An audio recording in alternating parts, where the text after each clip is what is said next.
হচ্ছে বোরকা পরে ঘুরে বেড়াচ্ছে, এখানে মুখ চিনতে দিচ্ছে না। হ্যাঁ এখানে হিন্দুস্তানি বোরকা পরা চলবে না। কি হিন্দুস্তান?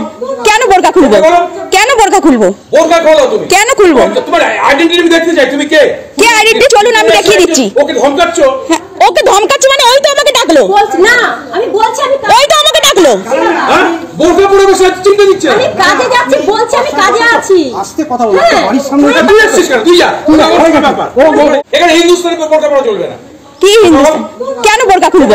কেন বোরকা খুলবো? বোরকা খোলো তুমি। কেন খুলবো? 2011 সালের আগে আমাদেরকে বলা ছিল মুসলমানকে রক্ষা করবো, মুসলমান তুমি ভোট দাও। আর ভোট দিয়ে বিগত দিনে অনেক ঘটনা ঘটে গেছে। গতকালকে কলকাতার বেহালাতে একটি মুসলিম মহিলা হত্যা করে গিয়েছিল। ওখানে দাঁড়িয়ে এক ভদ্রলোক বলতে বাধ্য হচ্ছে, রাজনীতি করছি না, না তো অন্য কিছু বলতাম। সে অর্থলোক, সে বলছে ওইটা হিন্দুস্তান, এখানে বোরকা পরা যাবে না।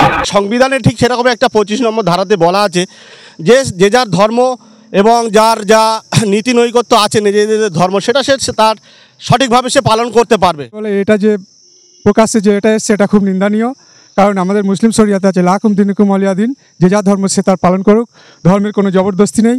তো এটা আমাদের মুসলিম শরিয়াতে অনুযায়ী আমরা এটা খুব দুঃখজনক ঘোষণা।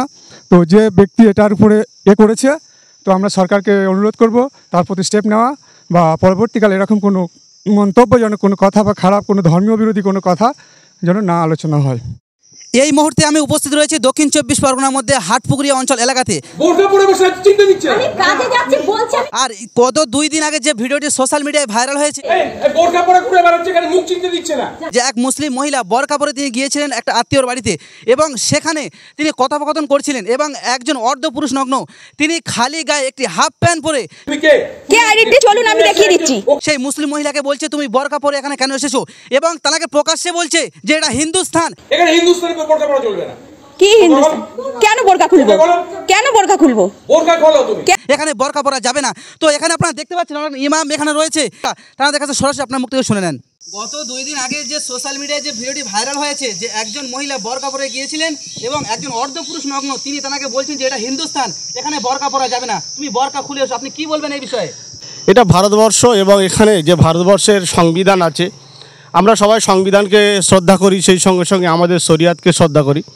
তো শরিয়াতে আমাদের সকল মুসলিম এবং সকলের যে বোরকা পরা এবং তাদের শরীরটাকে ঢেকে রাখা উচিত। ঠিক সংবিধানে ঠিক সেরকম একটা 25 নম্বর ধারাতে বলা আছে যে যে যার ধর্ম এবং যার যা নীতি নৈকট্য আছে নিজেদের ধর্ম সেটা সে তার সঠিকভাবে সে পালন করতে পারবে। তো যে মানুষটা এই কথাটা বলেছে, জানি না কতদিন হয়ে গেল, আজ 2-3 দিন পার হয়ে গেল, এখনও সরকারের বা প্রশাসন থেকে কোনো রকম স্টেপ নিতে দেখিনি।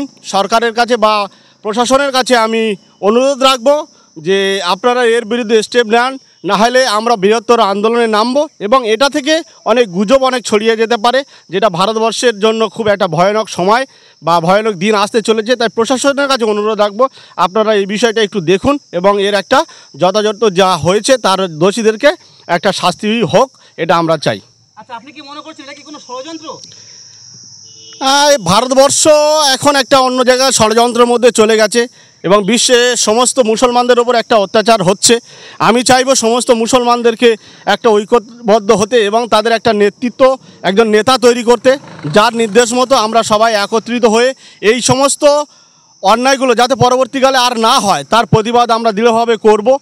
আর যারা এগুলো করছে, বিশেষ করে আমাদের মাথার তাজ যারা আছেন, আমাদের বর্তমান প্রশাসন সরকারের দায়িত্বে যারা আছেন, তাদেরকে অনুরোধ করব এই বিষয়গুলো খেয়াল রাখতে। এই ছোট ছোট বিষয় থেকে হয়তো অনেক বড় একটা খারাপ কাজ ঘটে যেতে পারে, যেটা আমরা কখনো আশা করি না, আমরাও চাই না। আমাদের এই ভারতবর্ষের সম্প্রীতির ভারতবর্ষ, আমরা চাই সবাই সম্প্রীতির, সবাই একই সঙ্গে থাকতে চাই।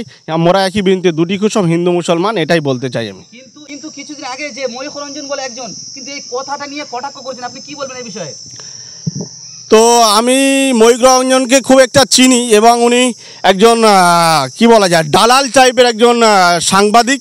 তানার মিডিয়া থেকে আমি ভীষণভাবে ধিক্কার জানাচ্ছি, এবং প্রশাসনের কাছে এর আগে আমরা একটা সংগঠনের উপর থেকে আমরা ওনার বিরুদ্ধে এফআইআর করেছিলাম। জানি না এখনও পর্যন্ত কেন তার বিরুদ্ধে কোনো রকম শাস্তি ঘোষণা করা হয়নি। তো আমি এখন এই ইমাম মুয়াজ্জিনের পক্ষ থেকে এবং ভারতবর্ষের সমস্ত মানুষ জনগণের পক্ষ থেকে যে আমাদের চতুর্থ স্তম্ভ সংবিধান, সেই সংবাদ মাধ্যম, সেই সংবাদ মাধ্যমের যে থেকে আমরা আমাদের সমস্ত খবরাখবর এবং আমরা আমাদের ভারতবর্ষের সমস্ত পরিচালনার নিয়ম জানতে পারি। তারা যদি অন্যায় করে এবং তারা যদি শাস্তি না পায়, তাহলে আইনটা সবার জন্য সমান নয়, বা আইনটা সবার জন্য সমান সেইটা কার্যকর হচ্ছে না। বর্তমান যারা প্রশাসনের দায়িত্ব আছে বা যারা প্রশাসন আছে তাদেরকে অনুরোধ করব যে আপনারা এটা দেখুন, আইন সবার জন্য সমান হোক। গত 2 দিন আগে যে সোশ্যাল মিডিয়ায় যে ভিডিওটি ভাইরাল হয়েছে, অবশ্যই আপনারা দেখেছেন। সেখানে দেখা যাচ্ছে ভিডিওর মধ্যে একজন অর্ধনগ্ন পুরুষ এবং একজন মুসলিম মহিলাকে তারাকে বলছেন যে আপনি এখানে বোরকা পরে কেন এসেছেন, এটা হিন্দুস্তান। তিনি প্রকাশ্যে বলছেন এটা হিন্দুস্তান, এখানে বোরকা পরা যাবে না। এই বিষয়ে আপনি কি বলবেন? দেখুন, আমাদের এই পশ্চিমবঙ্গ তথা ভারতবর্ষের মুসলিমদের প্রতি যে দুর্নীতি বা যেসব খারাপ সমালোচনা শুরু হয়ে গেছে, বিশেষ করে যে বিগত কয়েকদিন আগে যে ওয়াকফ বোর্ড নিয়ে যেসব সম্পত্তি নিয়ে যেসব তুলকামাল চলছে সারা ভারতবর্ষ জুড়ে, তো আমার মতে বলে এটা যে প্রকাশ্যে যে এটা এসছে এটা খুব নিন্দনীয়। কারণ আমাদের মুসলিম শরিয়াতে আছে লাকুম দিনুকুম ওয়ালিয়া দিন, যে যার ধর্ম সে তার পালন করুক, ধর্মের কোনো জবরদস্তি নেই। তো এটা আমাদের মুসলিম শরিয়াতে অনুযায়ী আমরা এটা খুব দুঃখজনক ঘোষণা। তো যে ব্যক্তি এটার উপরে করেছে, তো আমরা সরকারকে অনুরোধ করব তার প্রতি স্টেপ নেওয়া, বা পরবর্তীকালে এরকম কোনো মন্তব্যজনক কোনো কথা বা খারাপ কোনো ধর্মীয় বিরোধী কোনো কথা যেন না আলোচনা হয়। তো আপনি কি বলবেন? বর্তমান পরিস্থিতিতে ওয়েস্ট বেঙ্গল তথা ভারতবর্ষ জুড়ে যেসব ষড়যন্ত্র চলছে, এটাও সেই ষড়যন্ত্রেরই মতো একটা। তো আশা করব সরকারের কাছে যে এই ষড়যন্ত্রকারী এদের প্রতি একটা স্টেপ নেওয়া, বা আইন সবার জন্য সমান, হিন্দু মুসলিম খ্রিস্টান বৌদ্ধ যারা আমরা ভারতবর্ষে 105 জাতি বসবাস করি, তারা যেন সবাই সবার ধর্মীয় অধিকার সমানভাবে পেতে পারে, এটাই সরকারের কাছে অনুরোধ। তারা সুন্দরভাবে যেন স্টেপ নেয় এদের প্রতি। বা এইরকম ঘটনা কিন্তু অনেকটাই ঘটেছে, এবং গত কয়েক বছর আগে মুস্কান বলেছে নামটি মেয়েটি, অথচ আপনারা শুনেছেন সেই ভিডিওটি কিন্তু সোশ্যাল মিডিয়ায় ভাইরাল হয়েছে। আবারও এই ঘটনা ঘটেছে, কি বলবেন আপনি? সেই একই সরকার তো এর প্রতি কোনো কোনো নিচ্ছে না, প্রস্তুতি নিচ্ছে না, যার জন্য বারবার একই জিনিস ঘটে যাচ্ছে।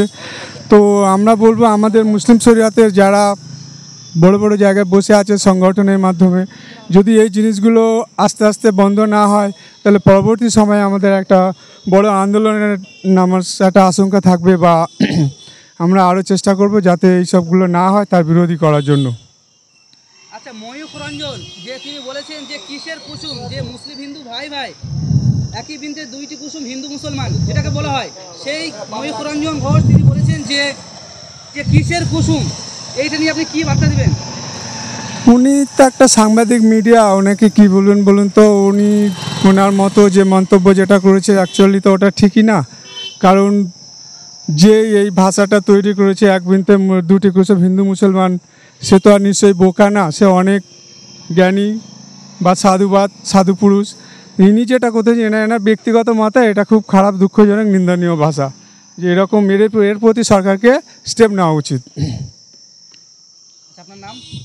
আবুসুদ্দিন মোল্লা।